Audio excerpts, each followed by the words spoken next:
when you see your 2 seed and where you're bracketed, a lot of times you've taken issue with it, but what did you think of where you are?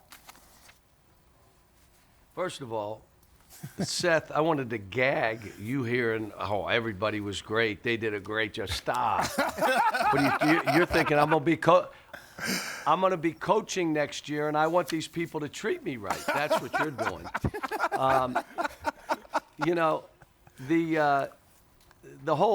This whole thing, at the end of the day, what happened to us in the tournament gave us an extra day. I looked at the stats of the game. I can't believe we lost the game. I look at how we played in the second half with a bunch of young guys. So Tennessee advancing and doing what they did, but the SEC, a couple 2 seeds, a 3 seed, a couple 5 seeds, an 8 seed, and even Florida as a 10 seed, shoot the 3. Florida as a 10, what happened? What? Florida as a 10 seed, you're talking about a team that can advance. Cal, what did you learn about your team? You think about how your season started in the Bahamas and then obviously the Duke game, but this journey that you've been on with this team, you've had some interesting journeys. How did you get your team from Duke to where they are today, where they're going to compete for a national championship? Well, first of all, we don't do any defense in the summer. Season's too long. Most cases it goes till April. Even when they come back on campus, I don't do defense until September or when the season starts, October, because the season's too long. It takes us a while defensively.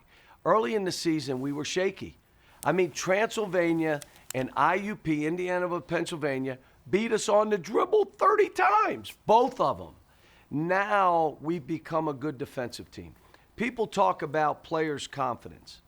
Until you build defensive confidence, you're not going to be a confident offensive player. It doesn't work that way. When Jay Billis got dunked on and scored on and ran by, you think Jay was going to go down there and make a shot? It wasn't happening. He was hoping to get a rebound. You have to defend first.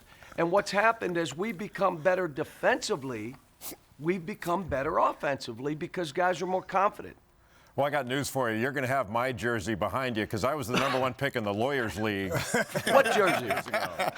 But Cal, one of the transformations in your team was the transformation of P.J. Washington. And the look he has on the floor now, the way he carries himself, not just his productivity level, but the way he carries himself is so much different now than it was 2 months ago. What do you count for that Or a difference? year ago. Or a year ago. Yes. The biggest thing, Jay, is he got himself in great shape. When we do running and anything, he finishes first. He barely finished a year ago. Like it was okay to be last. Now he finishes first. Now he's spending extra time in the gym mastering his craft. Now he's able to play longer, bounce more, anticipate, be ahead of the action instead of behind. And now all of a sudden he's built his own confidence to a point like he's as good as anybody in the country. Scoring the ball around that basket. Do you know he's our leading 3-point shooting percentage player? And that 3, when that charge was called, when Williams kind of flopped, but the throw to the corner where he made that 3 that would have ended the game, that was PJ that made that. So, he's gotten so much better, and he's also been a great team leader. If I'm really on a guy or doing something, he'll calm everybody down, or we come in a huddle and he needs to get on Ashton, like he'll do it. Like, come on, man, let's go. He's become a leader.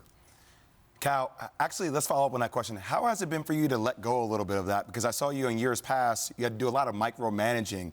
How does it feel as a coach to actually let your players lead from internally? Well, we're still not quite there with this team. What I liked is Ashton started calling offense on his own.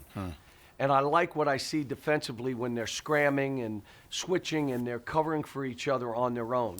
But an empowered team at this time of the year that can play 40 minutes. And the biggest thing I've been challenging these guys with, you got to play to the training. You don't play to the tournament. You don't play to the opponent. You play to your training because it's the only thing you can do for 40 minutes. Because you've gone in 2-hour practices, 2.5 hours, an hour and a half the day before the game. Play to the training. And then the second piece is an empowered team is going to be more confident because they're coaching each other. and they'll accept it better. We're not, the second piece, we're not quite there yet. Cal, what defines a successful tournament run for this team? Just keep winning games. How many can you win? How many would that be? You know, again, let's try to win 6, but I'm telling you what we're trying to do is beat Abilene right now. Abilene Christian shoots 40% from the three-point line. Figured we have somebody like that that's going to be launching threes. Now, all of a sudden, you're going to have to play, and you're going to have to guard threes, which means long rebounds, which gives them second chance opportunities. We got to play that one. The next games, I'm not worried about. It's trying to keep these guys in the moment. And you know what? For me, a bunch of these, we've been starting 4 freshmen. And you know what? Those kids have all come together and are getting better and better. How this plays out, you don't know. I mean, a year ago, we had us in North Carolina in Memphis. Last year, it was us in Kansas State. Both of those games, we had a chance to win and advance one more round. But, you know, there's all kind of factors that come into this. And I told them, you don't watch the games. Teams you're worried about get beat. Why'd you spend any time on and anxiety on anybody during this tournament? You don't have the time. Don't watch the games. I watched Alaska Last Frontier, Building Off the Grid, Life Below Zero. Then you don't have to worry about any of the basketball. And I tell my wife, Seth, I can do that. She laughs at me like, you could never do that. You can't do anything. So you're crazy. You kidding me? Wait, we found out exactly what you can and can't do by your wife going on social media now and enlightening us, which has been very helpful. What's wrong with her? What's wrong with her? I think it's great. I think she's awesome.